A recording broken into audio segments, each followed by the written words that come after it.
My name is Harold. I'm 24, and this is the story of my life. I hadn't planned on moving back into my father's house after graduating from college. I could have stayed in another state, worked as a teaching assistant for another year before deciding to go to school. But Dad suggested. Not an invitation, not even a friendly one. Just a short note. Come back here for a few weeks. There's a spare room. Claire, Dad's new wife, whom I'd only met 3 times since they were married. Twice at family functions, once in a hotel lobby on a business trip when I happened to run into her every time. Polite, neat, and cold. But when you live under the same roof, you notice things that meetings never show. Claire is a woman of such subtlety that it confuses you. She doesn't say much, but each sentence has a purpose. She never shows emotion, but her eyes always have something behind them, as if she's weighing you, judging you, or even reading you like an open book. I'm not sure when I started to notice. Maybe it was the first week. One afternoon, I walked past the kitchen and saw her standing with her back to me. Yellow lights streaming over her shoulders, her hair pulled up into a bun, her white shirt slightly wrinkled at the back. She didn't turn around, but I swear she knew I was looking. Claire was different from any other woman I'd ever met. Not because of her looks, though she was still strikingly beautiful at 37, but because her silence was never really quiet. It was like a challenge, an ellipsis hanging in the air. I tried not to notice. I kept repeating to myself, "That's Dad's wife, the woman he chose after my mother died, the one who had nothing to do with me, blood or emotion." But the thing was, I never felt like they were really in love. Dad was still himself, busy, cold, quiet. Claire was quieter and quieter. They shared space, but there was no life in it. It was like they were in a movie together, each reading a different script. One day, as I was washing my hands in the kitchen, Claire walked in carrying a light floral scent.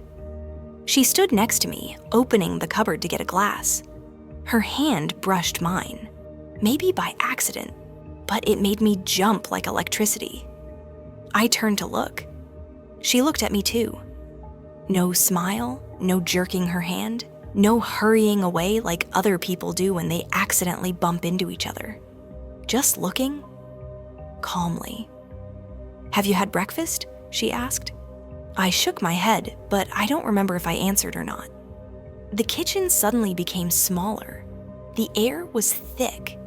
It felt like 2 people were balancing on a thin wire. No one had lifted their feet yet, but just a tilt.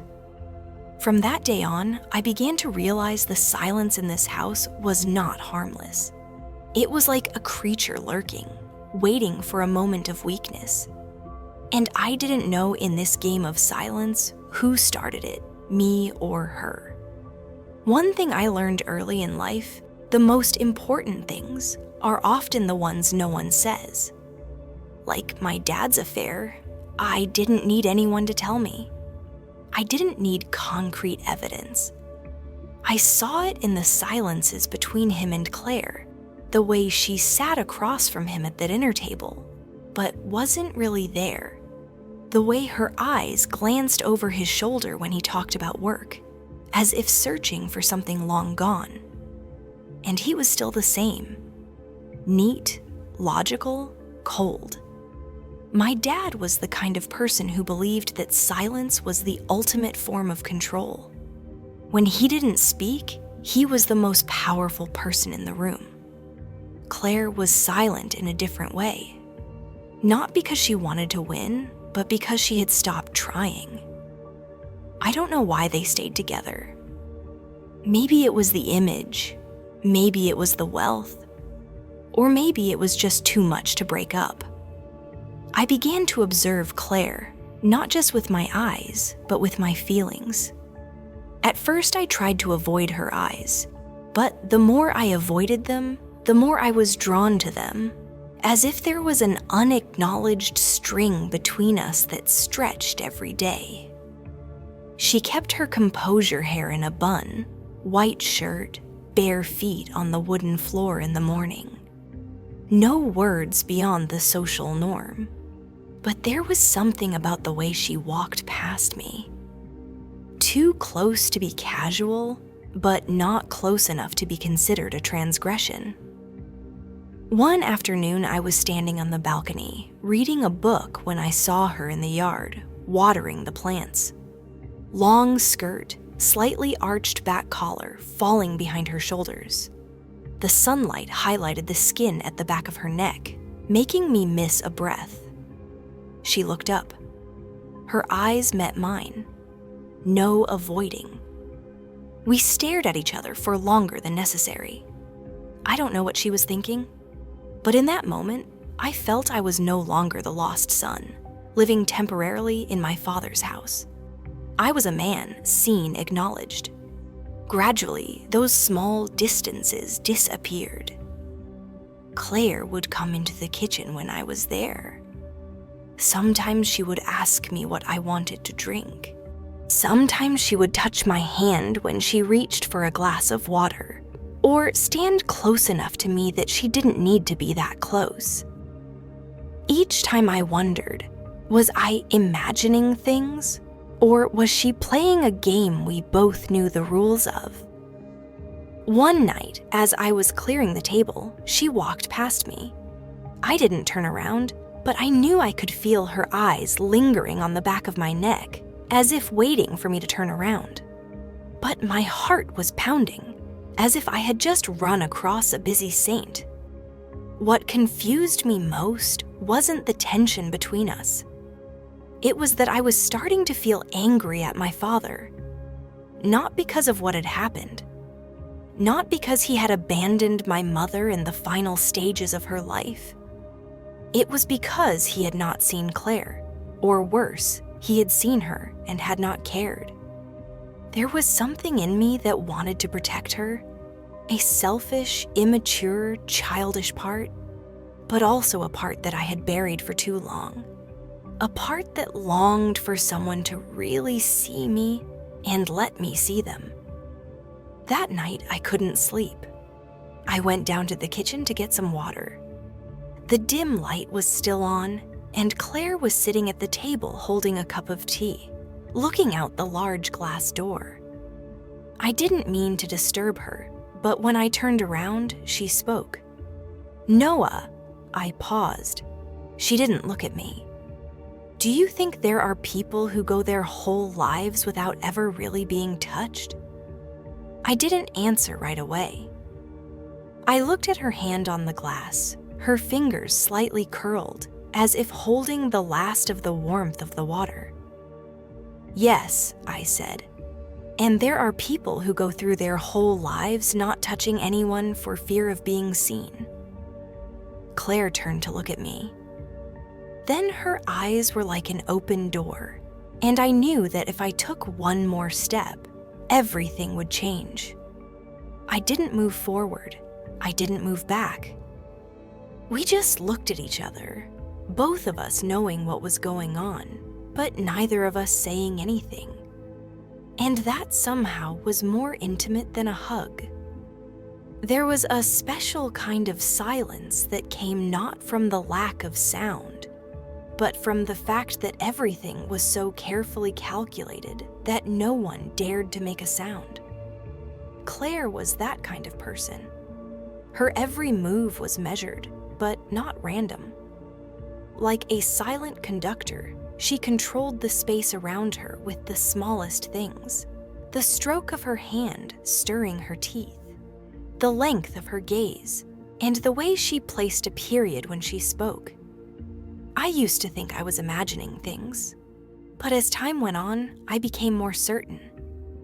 She knew, she saw, and she was leading me. The mornings began as usual, but not as usual. Claire wore a long-sleeved sweater, but the collar was a little looser. Her hair was no longer tied up neatly, but hung loosely over her shoulders. She walked barefoot in the kitchen, and I could hear her soft footsteps on the wooden floor, like a heartbeat trying to keep calm. One time, I was standing at the kitchen bar pouring coffee when she came very close. Close enough that I could feel the scent of her skin and the warmth of her body. She didn't touch me, but she put her hand next to mine on the table, just enough so that if I moved, it would touch skin. She asked me, "What are you going to study next?" The question was simple, but the tone of it was something else. "Psychology," I answered a little hoarse. Claire nodded her lips, curling slightly. "That's good. There are complex minds worth exploring."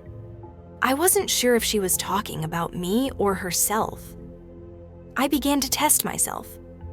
Sometimes I stepped closer when I passed her. A glance that was longer than necessary. A gentle, personal question. Enough to probe the boundaries, not cross them. But Claire was always one step ahead. Never too much, never too little. One evening, when Mark called to say he was staying an extra night because of an emergency, I saw Claire's eyes change for a split second, a reflex that had been held back. But I caught it. She wasn't happy. She wasn't sad. She just saw opportunity.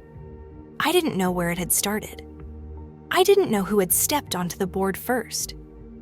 But now we were sitting across from each other in a strange game. There were no rules, no right moves, only who stopped first. And I began to realize something that fascinated and frightened me at the same time. Claire was no longer the one I was watching. She was watching me, and I was moving in the direction she wanted me to go. I don't know when I started dreaming about Claire. At first, it was just fragments.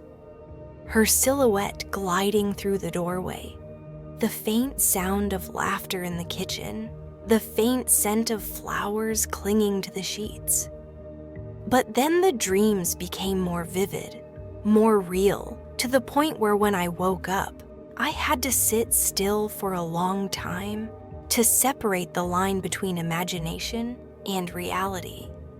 I knew I shouldn't think like that. I couldn't, but forbidding myself made it grow silently. Like an addiction that builds in small doses until you can't turn back. Claire didn't do anything wrong. That's what drove me crazy.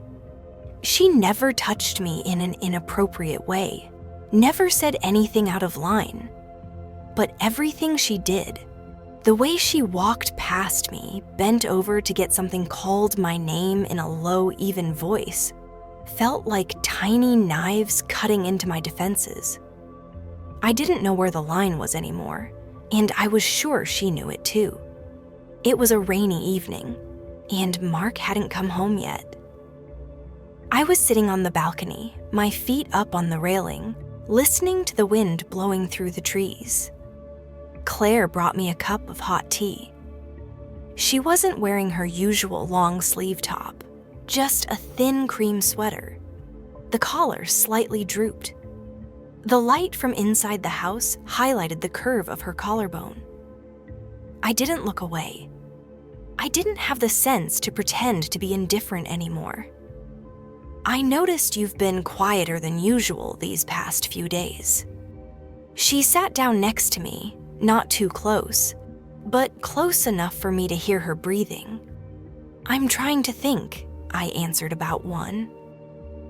I turned my head to look at her about saying things I shouldn't have said. Claire looked at me so long that I almost took back my words, but then she just nodded. Depends on the listener. I took a deep breath. My head was pounding. "I think I like you," I said quietly. But surely there was no thunderclap, no backlash, just a pause. Then Claire turned away, looking into the darkness of the backyard. "Do you think it's love, or is it just a fill-in?" she asked, not turning around. I don't know, I said honestly. I just know when I look at you, I don't see you as my father's wife. I see a lonely woman, and I want to pull you out of that. Claire let out a small breath, a thin, thread-like sigh. You don't need anyone to pull you, she whispered. You just need someone to see you.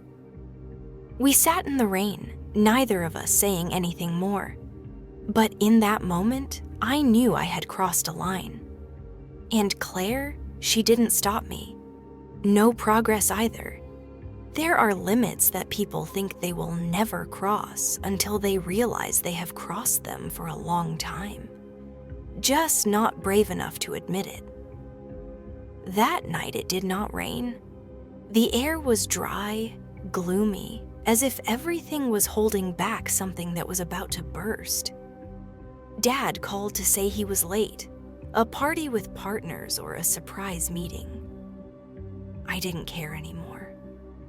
I looked at Claire as she hung up the phone, leaning against the kitchen counter. She was wearing a light brown knee-length dress. Her hair was loose, her eyes tired, but not messy. She no longer hid her coldness when she mentioned Mark.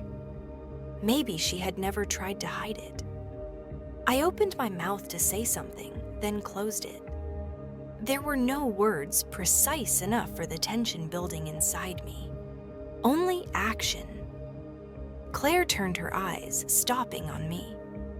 The light from the ceiling highlights the slight curve of her neck, blurring everything around her, as if the light has chosen her as its focal point. I step closer, not in a hurry, not asking. And Claire, she doesn't back away. In that moment, when I'm less than half a step away from her, I'm no longer me. I'm no longer Mark's son. I'm the only man in the house standing before the only woman who's ever made me feel anything but insignificant. I don't want to guess anymore, I say. I don't want to keep things in my head that aren't true. Claire looks at me for a long time. No smile, no surprise. She just says very quietly, "Then stop guessing." We don't rush into each other like in the movies. There are no wild gestures, no loud words. Everything happens slowly, silently, precisely, as if we've both written this script in advance.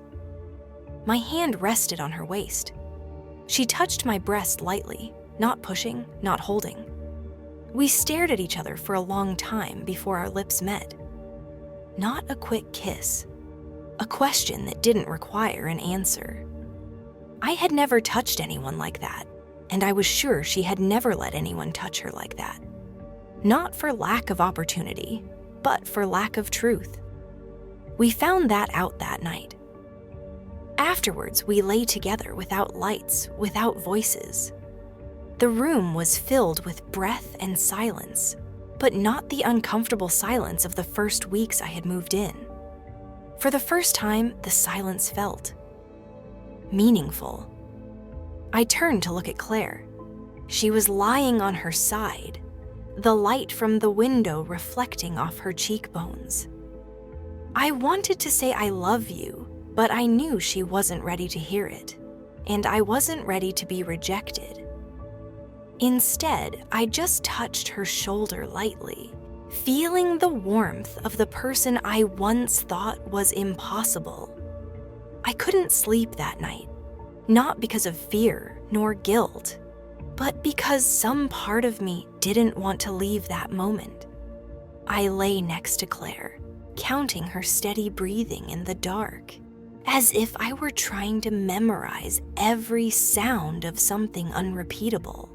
She didn't turn to look at me when she woke in the early hours of the morning. She just got out of bed, put on her coat, and walked out of the room as if nothing had happened. Not a word, not a glance. I lay there, waiting for some sign. A glance over my shoulder, a small comment. Anything to prove that last night had been real and meaningful, but nothing. When I went downstairs, Claire was in the kitchen making coffee. She was still in her long-sleeved shirt, her hair pulled back, her face calm. She turned when she heard my footsteps. "Did you sleep well?" she asked, as if we had just had a normal day. I nodded slowly. I tried to read her face, but it was no use. Claire had returned to her role. The calm woman, the wife of a successful businessman, the flawless stepmother. I wanted to ask, did last night really happen? But I didn't dare because I knew the answer would be unbearable. We sat down to breakfast, fried eggs, toast. Everything was arranged neatly, as if it had never been touched by any emotion. I couldn't bear it anymore. "I didn't think you would pretend nothing happened," I said, not looking at her. Claire put down her fork. "For what?" "I know." Silence. Then she exhaled. "You're young, Noah. Everything is for the first time. You'll understand some things happen because of loneliness, not because of love." I looked at her, and for the first time I saw the defensiveness in her eyes. "Are you trying to say that last night meant nothing? You're saying I should forget about it?" I chuckled. Not sad, not angry. Just knowing that I had expected something she had never promised to give. "I can't," I said. "You can't expect me to walk past that like a shadow." Claire didn't answer. She just looked out the window, her eyes cold and silent. I skipped my meal and headed straight for the door. Didn't turn around as my hand reached for the doorknob. I heard her say behind me, "Don't love me, Noah, because I won't forgive myself if you're hurt." I didn't answer because I wasn't hurt then. But I knew soon I would. I loved you not just last night, but long before that. Mark returned 2 days later. I heard the clatter of suitcases across the wooden floor, the sound of shoes in the hall, and a familiar deep voice. "Claire." I was sitting on the sofa, my mind blank. Claire came out of her study as if everything was still running smoothly. Mark gave her a hug, planted a kiss on her cheek. Claire smiled just enough. No one mentioned me.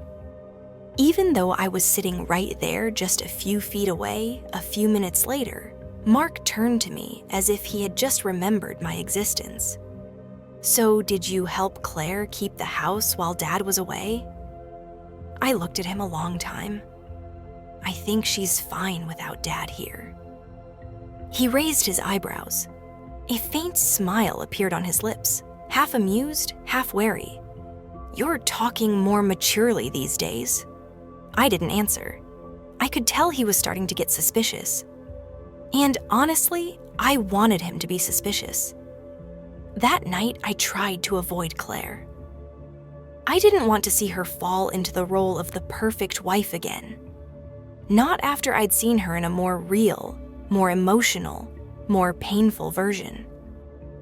I heard them talking in the kitchen, the clinking of glasses, the splash of water, Claire's soft laugh as Mark told me something about the conference. I was jealous, sad, and desperate. I knew she wasn't mine, never had been, but that didn't make it any easier. The next day at breakfast, I saw Mark looking at Claire in a way I'd never seen him look at her before, as if he were checking her out. Then he turned to me. "I'm working from home today. There's some reporting to do." Claire paused for half a second as she poured her coffee. I looked at him straight in the eye. "Really? You usually avoid this house like the plague." Mark put down his glass, grinning toothlessly.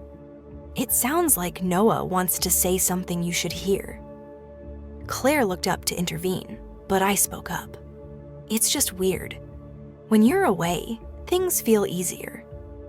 Mark looked at me as if he were peeling back layers of skin. Nothing. No need. That afternoon, as Mark passed me in the hallway, he said softly enough for only I to hear, "How good do you think you are at hiding?" I turned. "And how good do you think you are at asking?" That was the final straw. That night we clashed, not with fists, with words. But they were as sharp as knives. Mark stormed across the living room, his eyes deadly. Claire stood in the middle trying to keep her cool, but I could see her hands shaking. "I know," he said.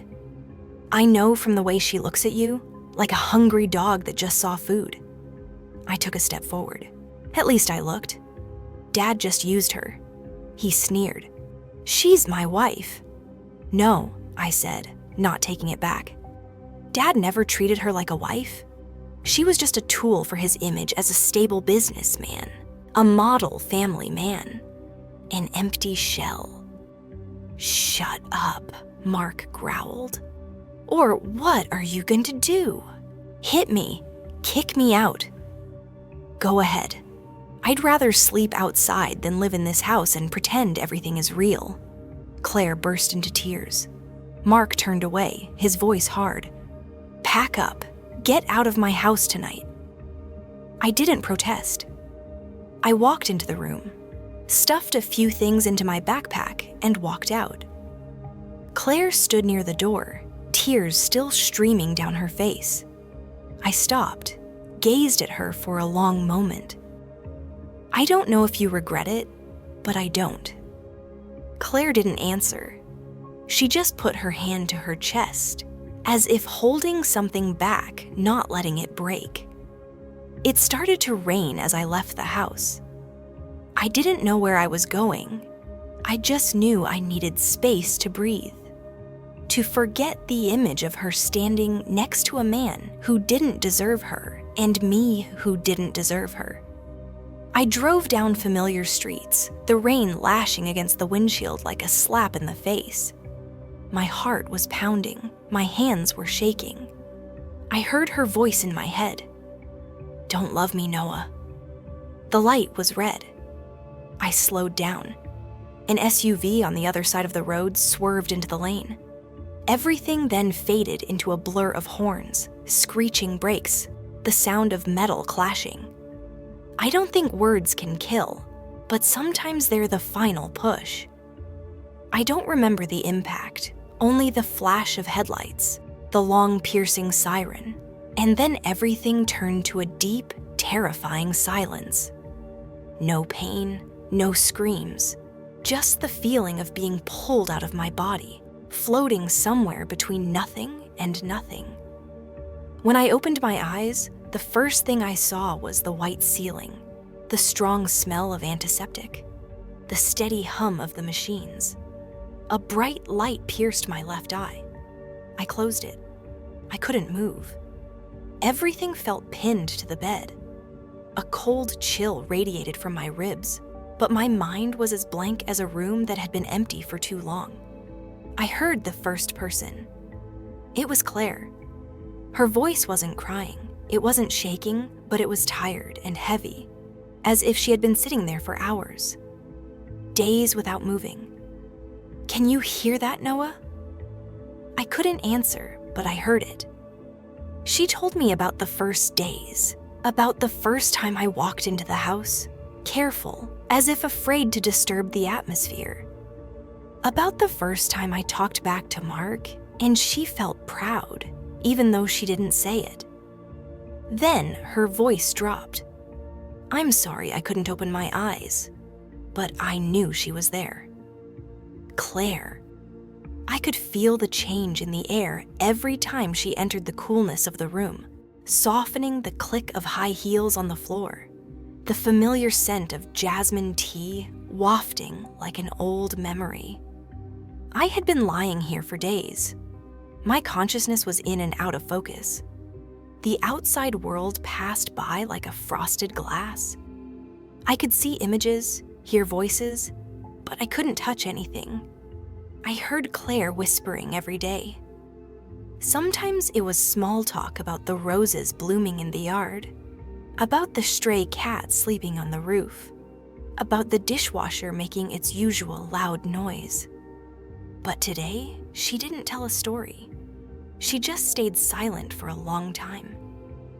Then she spoke slowly, as if peeling away the layers of skin from her heart. "Noah," Her voice caught, then softened. I thought I was the one who had everything under control. I never wanted anyone to see my weakness, not even my husband. I wanted to tell her I did. And I didn't look away. But then you walked into that house with that clear look. And the way you weren't trying to take me, just be there, looking at me like I really existed. I wanted to touch her hand, to squeeze it, to tell her she wasn't alone. I'm not sure I love you, but I know no one has ever made me feel this real, even when I'm wrong. Silence. I thought she was going to stand up, walk out, leave me with my unfinished sentence. But then, you're not a replacement. You're the first person who made me feel real. Her voice broke like a thread being pulled tight. And then, like a reflex that came from nowhere, I tried to lift my hand. Heavy, very heavy. But then one of my fingers touched hers. Her hand squeezed mine immediately. No screams, no tears. Just a breath that escaped, as if she had been holding her breath the entire time I was unconscious. "You heard, right?" she whispered. I couldn't answer. But I hope that touch was enough to say it all. The time that followed blurred. I was dreaming between reality and illusion. But one thing I was sure of. Life is a fragile thing. But the feeling of love, that is something harder to end than death.